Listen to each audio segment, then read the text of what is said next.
Hi guys, good day and welcome back dito sa ating channel na House Doctor Tutorial. Ayun, balik tayo dito sa Las Piñas. Ayun, ito nagawa natin last year nung water pump. Nakapagkabit tayo ng water pump dito sa customer natin. Ayun, ang issue nila is meron silang leak, or kumbaga yung water meter nila dire-diretso yung ikot kahit walang gumagamit.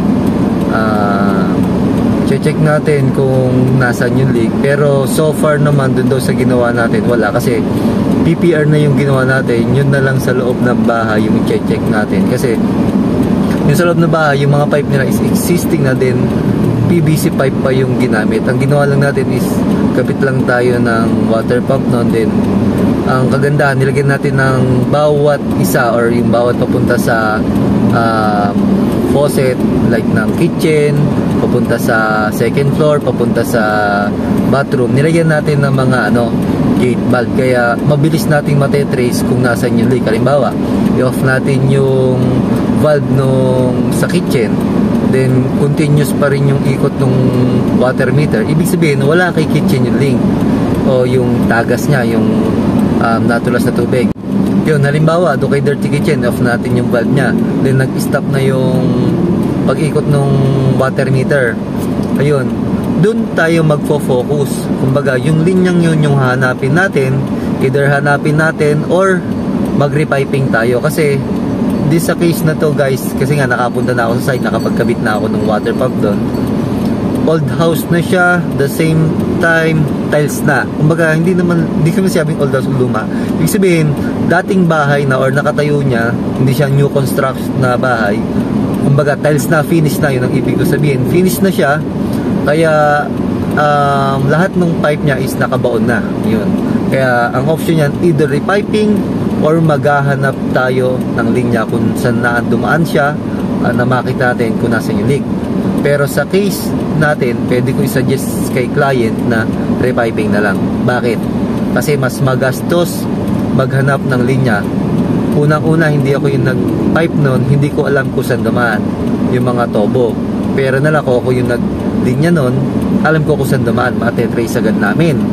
Pangalawa, babakbakin natin or masisira yung mga existing na tiles, medyo magastos yun guys.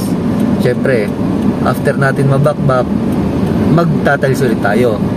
Ngayon, kung magre-repipe tayo, PPR naman yung gamit natin, okay, mag-alala guys, si PPR po mas matibay siya kumpara sa PVC blue pipe, kasi hindi siya nababasag. Tapos iaayos na lang natin yung linya, sa corner na lang natin padadaanin, yung tipong hindi siya makakasagabal sa pang-araw-araw na kilos nyo or gawa nyo sa loob ng bahay. Ayan. Tsaka hindi siya maduming tignan. Yun gagawin natin. The same time, yung mga fittings niya, finupuse po si PPR, kaya hindi po siya prone na matanggal. Compare kay PVC, yun yung yun yung hinala ko na baka natanggal na yung pagkakadikit nung solvent nung fittings sa pipe nung kay PVC, kasi nagkabit niya kami ng water pump, pwedeng nakalas na siya. Compare kay PPR na naka-fuse guys, kasi syempre lumakas na yung pressure, nagkabit niya tayo ng water pump. Yun yung possible or posibilidad na nangyari, kasi nakabaon na siya sa semento. Hindi naman siya sabihin natin na nabutas or accidentally natusok nila, kasi kung natusok nila, alam nila kung saan yung leak. Yun nga, hanapin natin halimbawa, nag-drill sila, may lumabas na yun yung possible na naging cause ng leak. Pero hindi nga yung ang natin is baka nga bumitaw yung fittings sa pipe niya. May hirap maghanap, lalo na kung naka-underground. Kalimitan ng tubig, hindi po yan sumisirit. Matagal yan bago lumabas. Sumisirit yan, tumutusok pa ilalim ng lupa, lalo na either na lang kung nasa second floor, pwede makikita nyo may tumutulo. Pero kung nasa ground floor, talagang pabaon or palubog ng lupa ang leak niya guys. Ayan, tara, punta na tayo sa site, makita ko sa inyo yung nangyayari at saka yung gagawin natin na solusyon. Na ito yung water meter nila. Ayan, wala yung naka-open na faucet, pero kita nyo dire-diretso yung ikot ng metro niya. Ibig sabihin yan may leak.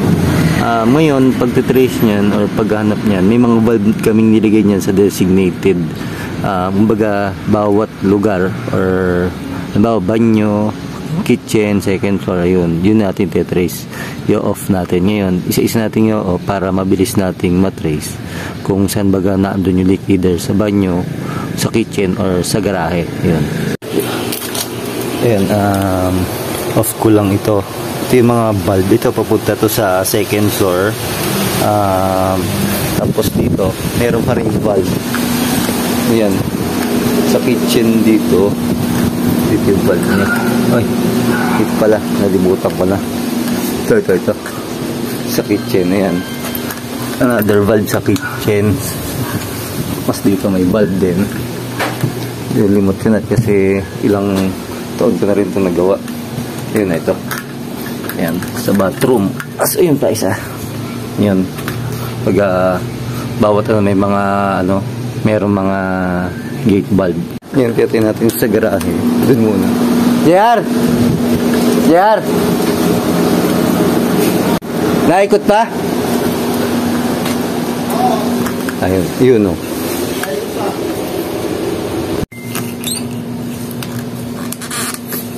Ayan, last itong sa garahe. Tanongin natin si JR kung naikot pa yung water meter. Ito, yan na! JR!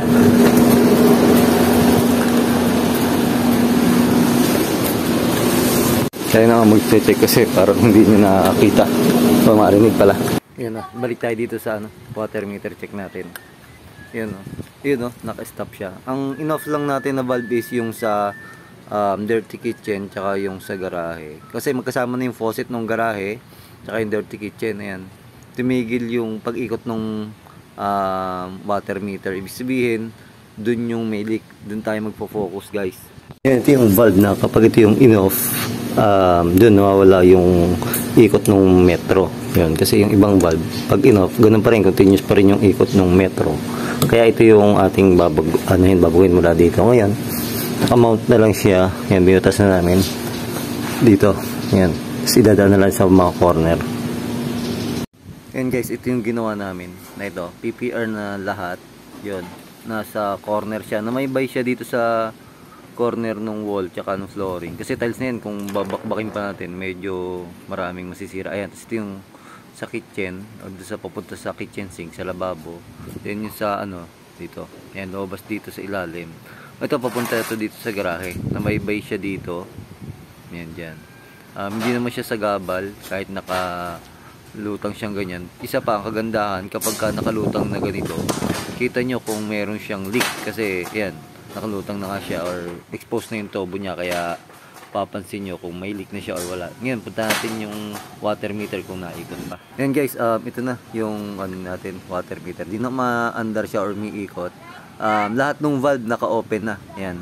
Medyo nakaka-alarma naman talaga pagka may leak yung ating kasi medyo unang-una tataas yung bill natin.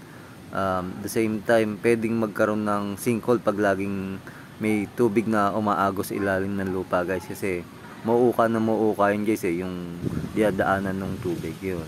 Ayun, sana nagkaroon kayo ng idea dito sa ginawa natin dito sa Las Piñas. Ayan, maraming salamat po sa walang sawang pagsuporta at pagtiwala sa mga video natin. Stay safe, guys, and God bless po.